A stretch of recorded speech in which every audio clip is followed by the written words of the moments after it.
dulu waktu saya awal di sutradarai, saya base-nya sama kayak Anggi dari musik video sama di iklan.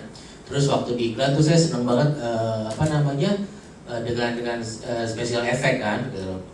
Cuma ketika saya di film, saya justru menghindari hal-hal seperti itu. Karena kenapa? Saya tahu di sini kemampuan produser kita sama seperti yang tadi udah dibahas masih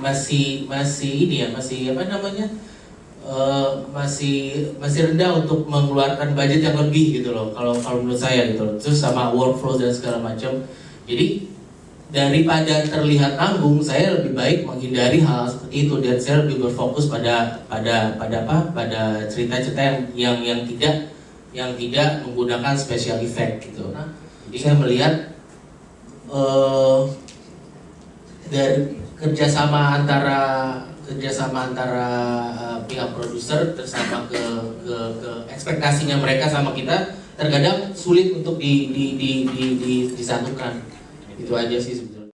Teknologi ini nggak terbangun, nggak terprogres gimana yang lainnya gitu kan. Kita dihantam dengan segitu hebatnya film-film visual effect dari Hollywood kan, dari mancanegara tuh keren-keren banget gitu kan. Dari kita itu kosong aja, itu area itu masih kosong. Jadi filmmakers kita yang banyak ini di Indonesia ya itu sibuk dengan passionnya mereka sendiri kan, yang mau bikin film yang ya menurut mereka ya gimana identitas mereka gitu, atau kayak Ardi gitu yang nggak belum mau atau belum berani untuk menghindari kayak gitu-gitu. Jadi ini lobang aja nih, kosong gitu kan. Dan memang gue sih yakin bahwa potensi itu ada gitu, dan bukannya bisa sih, kita harus sih gitu. Kalau menurut gue gitu, kita harus mengembangkan di genre ini, genre yang mau sci-fi lah, mau apa segala macam gitu. Misalnya genre sci-fi ini memang nggak terbangun di sini gitu, dan menurut gue ini harus diisi gitu untuk melengkapi perfilman Indonesia sih gitu. Jadi dan gue pun punya optimisme yang bagus gitu kan. Kita punya Mas Dana, kita punya orang-orang iklan udah siap turun gitu kan dari Epic Studio yang nggak pernah ngerjain film, mau sekarang ngerjain film gitu kan.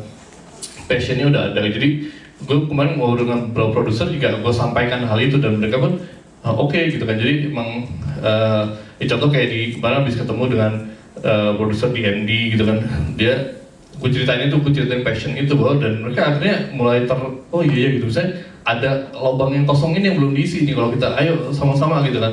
Ketemu Mas Dara juga kemarin kan, bahwa kita siap buat bikin film kayak mau alien kayak mau apa segala macam gitu, superhero ya udah dibikin duluan superhero. Jadi maksudnya harus diisi sih gitu, dan gue yakin pasti bisa.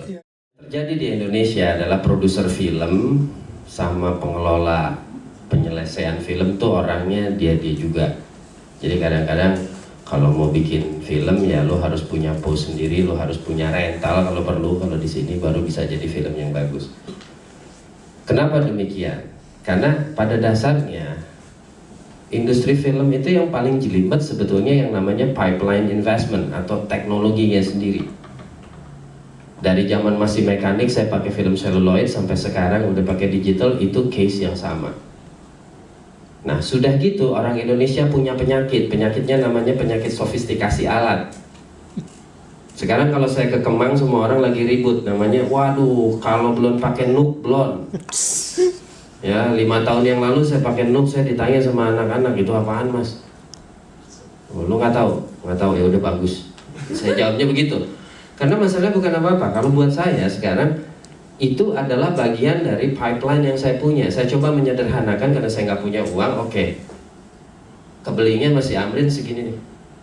Tapi ini bisa bikin ininya, bisa bikin ininya, bisa bikin ininya, bisa bikin ininya. Itu adalah satu cara yang dilakuin. Tapi coba bisa dibayangin ya, kalau misalnya Amrin sama Dana yang mikirin bisnis kayak gitu, terus dibantu sama governmentnya yang punya regulasi, kan investasinya juga jadi gampang. Kayak misalnya gini, sekarang saya ke bank, saya mau beli mesin grading bentuknya komputer mbak. Orang bank bilang, gila mas, masa mau beli komputer harganya 2 miliar? Kan selesai saya di situ gitu kan ya. Karena orang di banknya nggak ngerti, jadi apa yang mau dikredit. Sementara bisnis, masa bisnis pakai uang sendiri gitu kan ya. Nanti lama-lama, waduh Chandra jual tanah, saya jual tanah, Dana jual tanah, kita patungan yuk bisnis, kan nggak gitu. Jadi sebetulnya lebih di situnya. Baru yang tadi dibilang sama dari Star Vision itu, bahwa bakalan bisa ada obrolan di mana ada kepentingan market dan kepentingan karya baik dijadiin satu. Kan pada dasarnya kalau kita bikin film kan bukan cuma bikin karya, bukan cuma bikin filmnya, but how to manage the show-nya kan, pertunjukannya supaya filmnya ada yang beli. Ya walaupun kita bikin film art house juga kalau yang nontonnya cuma kita sendiri juga nggak ada gunanya kan, ya kayak gitu kira-kira. Jadi itu tambahan dari saya, balik lagi adalah pipeline investmentnya. Kalau umpamanya government serius, pasti ada pengusaha besar yang mau invest di situ. Gitu kira-kira.